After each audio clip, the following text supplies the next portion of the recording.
सभी संस्कृत प्रेमियों को नमस्कार। आज हम संस्कृत व्याकरण में प्रयत्न को पढ़ेंगे। यह जो प्रयत्न है, जिसे हम यत्न भी कहते हैं, दो प्रकार का है। एक आभ्यंतर जो भीतर होता है और बाह्य मतलब बाहर। आभ्यंतर मतलब भीतर, बाह्य मतलब बाहर। देखिए, वर्णों के उच्चारण में जो हमें कुछ चेष्टाएं करनी पड़ती है उसे हम यत्न कहते हैं। यह यत्न दो प्रकार का है।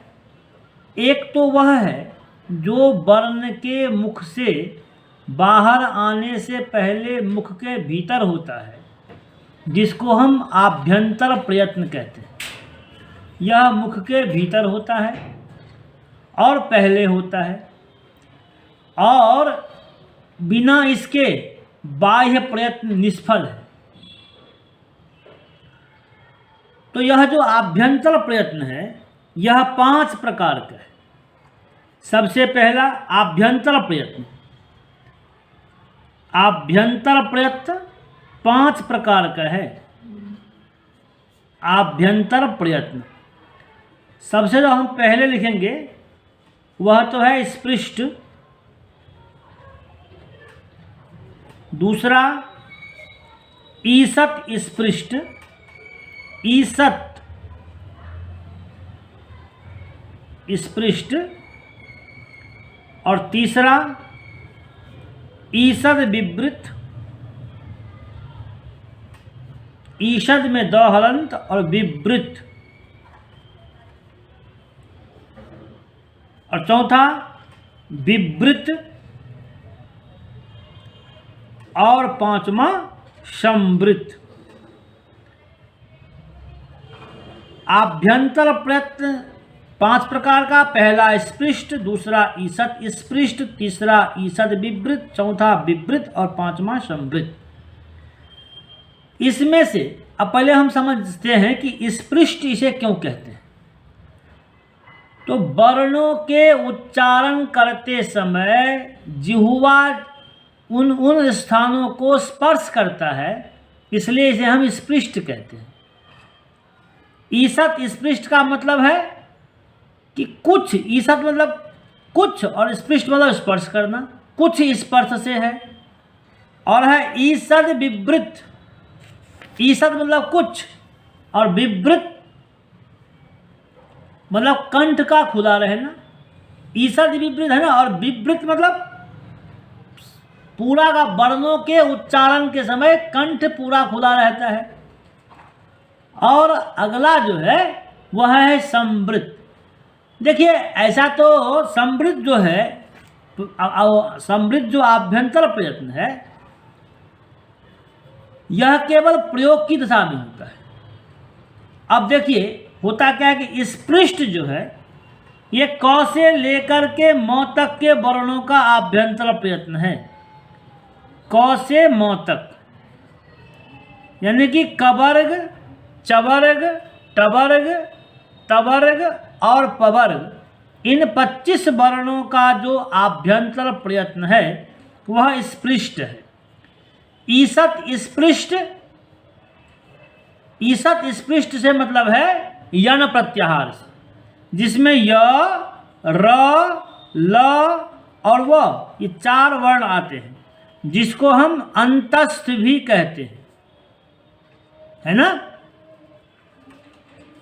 और अंतस्थ भी कहते हैं, और ये इसमें यण प्रत्याहार आता है। यणो अंतस्था, य, र, ल, व, या हम प्रत्याहार के दृष्टि से य, व, र, ल भी कह सकते हैं। और ईषद विवृत, इसमें आते हैं ऊष्म वर्ण स,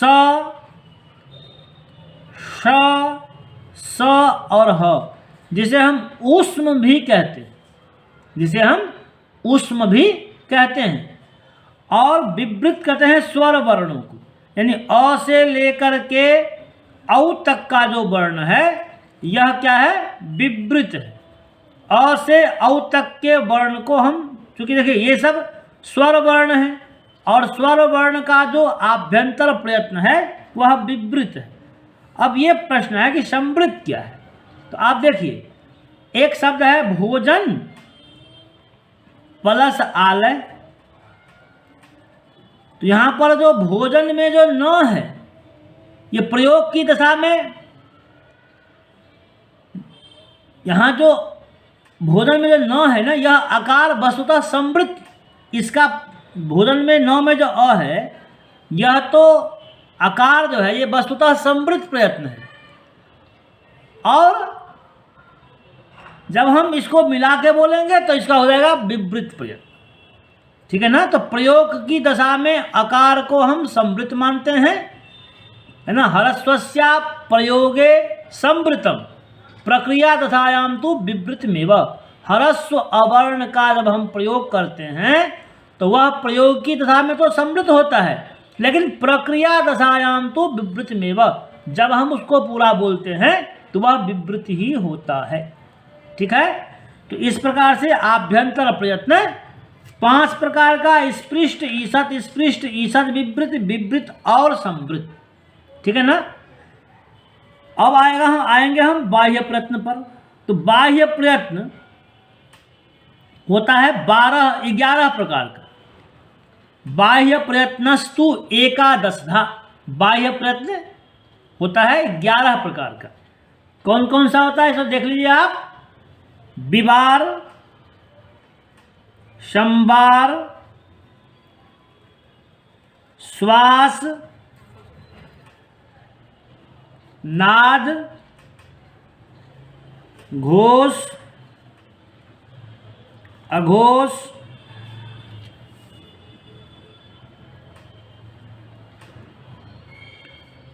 अल्प प्राण,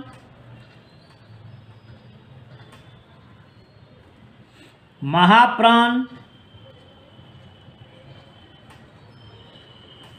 उदात्त, अनुदात्त और स्वरित। विवार, संवार, श्वास, नाद, घोष, अघोष, अल्पप्राण, महाप्राण, उदात्त, अनुदात्त और स्वरित। इस प्रकार से बाह्य प्रयत्न 11 प्रकार का होता है। अब आप इसका हल्का बहुत थोड़ा सा मैं मीनिंग बताता हूँ कि विवार किसे कहते हैं। संस्कृत में यदि हम इसका व्युत्पत्ति करेंगे तो हो जाएगा विवारयति, विकासयति मुखम इति विवार। वर्ण के उच्चारण करने के समय मुख के खुलने को विवार कहते हैं। यानी कि हम जब वर्णों का उच्चारण करते हैं, उच्चारण करने के समय मुख के खुलने की प्रक्रिया को हम विवार कहते हैं। यह बाह्य प्रयत्न है। जिन वर्णों के उच्चारण करते समय मुख खुलता है उनका जो है बाह्य प्रयत्न विवार कहलाता है। और संवार क्या है, तो मुख को संकुचित करना, यानी उतना अधिक विकसित नहीं होना। तो जिन वर्णों के उच्चारण करते समय हमारा मुख संकुचित रहता है उनका जो बाह्य प्रयत्न है वह संवार है। श्वास, कुछ वर्णों के उच्चारण करने में श्वास, ये नहीं कि श्वास सब तो देखिए सभी में चलता है, लेकिन कुछ वर्णों के उच्चारण में श्वास चलता है, उसे श्वास कहते हैं। कुछ के और देखिए अगला क्या है, नाद, घोष, अघोष। तो देखिए घोष मतलब वर्णों के उच्चारण में जो गूंज होती है उसे घोष कहते हैं। और अघोष जिन वर्णों के उच्चारण करने में गूंज न हो उसे अघोष कहते हैं। अल्प प्राण यानी वर्ण के उच्चारण में जो हमारा जो प्राण वायु है उस प्राण वायु के बहुत कम उपयोग को अल्प प्राण कहते हैं, और उस प्राण वायु के बहुत अधिक उपयोग को हम महाप्राण कहते हैं। ठीक है। उदात्त, अनुदात्त और स्वरित वेदों में बताया गया है, उदात्त, अनुदात्त और स्वरित, है ना। तो अब देखिए कि इस प्रकार से बाह्य प्रयत्न हो गया आपका 11। अब हम कहते हैं कि विवार, जो विवार, श्वास, और अघोष। इसके लिए एक सूत्र लिखा, बस सूत्र से मतलब जो है वार्तिककार ने एक वार्तिक लिखी कि खरो विवाराः श्वासा अघोषाश्च, यानी खर प्रत्याहार का वर्ण। खर प्रत्याहार में कौन कौन से वर्ण आते हैं इसको आप देखिए। तो वर्गों के प्रथम वर्ण, द्वितीय वर्ण, और फिर खर है तो स भी आता है। तो खर प्रत्याहार में कौन कौन से वर्ण आएंगे? ख, फ, छ, ठ, थ, च, ट, त, क, प, स, ष, स। ख, फ, छ, ठ, थ वर्गों का क्या हुआ? द्वितीय वर्ण। च, ट, त, क, प ये वर्गों का प्रथम वर्ण, और स, श, स इन वर्णों का, यानी कि 1 2 3 4 5 6 7 8 9 10 11 12 13, ये जो 13 वर्ण है, इनका जो बाह्य प्रयत्न है वह क्या है? विवार, श्वास, अघोष। और हसह सम, इन वर्णों का बाह्य प्रयत्न क्या है? विवार, खरो विवाराः श्वासा, और अघोष लिखा है ना, जो है वार्तिकार ने, खरो विवाराः श्वासा अघोषाश्च, तो अघोष है, ठीक है। और दूसरा क्या है? हस प्रत्याहार। तो हस प्रत्याहार में कौन कौन से वर्ण आएंगे? वर्गों के तृतीय वर्ण, चतुर्थ वर्ण और पंचम वर्ण, और य, व, र, ल। देखिए इसको प्रत्याहार को देखिए, ह, य, व, र, ल, य, म, ग, ण, न, झ, भ, घ, ढ, ध, ज, ब, ग, ड़, द। अब हस प्रत्याहार है तो ह, य, व, र, ल, य, म, ग, ण, न, ये देखिए वर्गों का पंचम वर्ण, झ, भ, घ, ढ, ध चतुर्थ वर्ण, और ज, ब, ग, ड़, द तृतीय वर्ण। इनका जो बाह्य प्रयत्न है क्या है? हसः संबारा नादा घोषाश्च, संबार, नाद और घोष। हसः संबारा नादा घोषाश्च, संबार, नाद और घोष, ठीक है। अब आए कि अल्प प्राण और महाप्राण क्या है? तो लिखते हैं वार्तिककार कि वर्गानाम प्रथम, तृतीय, पंचम, यानी सभी किसी भी वर्ग के जो 5 वर्ग हैं उसमें जो प्रथम वर्ण है, प्रथम वर्ण, तृतीय वर्ण और पंचम वर्ण, इन वर्णों का, ये जो वर्ण है, प्रथम वर्ण क, तृतीय वर्ण ग, पंचम वर्ण ङ, ठीक है ना। इसी प्रकार च, ज, य, ट, ड, अण, और त, द और न, प, ब और म। वर्गानाम प्रथम, तृतीय, पंचम यनश्च, और य, व, र, ल, इन वर्ण को हम अल्प प्राण कहते हैं। इसको हम क्या कहेंगे? अल्प प्राण, है ना। यानी कि इन वर्णों के उच्चारण में जो प्राण वायु है उसका हम कम उपयोग करते हैं, इसलिए अल्प प्राण कहते हैं। और महाप्राण क्या है? तो महाप्राण है वर्गों का द्वितीय वर्ण। देखिए महाप्राण, महाप्राण में वर्गों के द्वितीय वर्ण आएंगे, ख आएगा, झ है ना, द्वितीय वर्ण, छ आएगा, ठ, ड आएगा, ठ आएगा, और फ आएगा, ये द्वितीय वर्ण हो गया। और फिर चतुर्थ वर्ण, चतुर्थ वर्ण कौन सा है? घ, झ,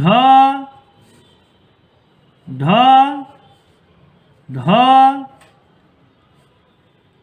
और भ, यानी कि चतुर्थ, द्वितीय, चतुर्थ और सलश्च, श, स, ह, ये जो वर्ण हैं इन वर्णों का महाप्राण, ये इन वर्णों को हम महाप्राण कहते हैं। ठीक है, इन वर्णों को हम महाप्राण कहते हैं। ठीक है ना। इसके बाद हम कहते हैं कादयो माँ अवसाना स्पर्शा, यानी क से लेकर के माँ बसाना म तक के वर्ण को स्पर्श कहते हैं। यन प्रत्याहार के वर्ण को अंतस्थ कहते हैं और सल प्रत्याहार में जो वर्ण आता है उसको हम उष्म कहते हैं और अच को हम स्वर कहते हैं। धन्यवाद। आशा है इस वीडियो को आप पसंद करेंगे। अधिक से अधिक सब्सक्राइब करें, चैनल को लाइक करें, शेयर करें और कमेंट बॉक्स में जो भी आपको लिखना है लिखें। धन्यवाद।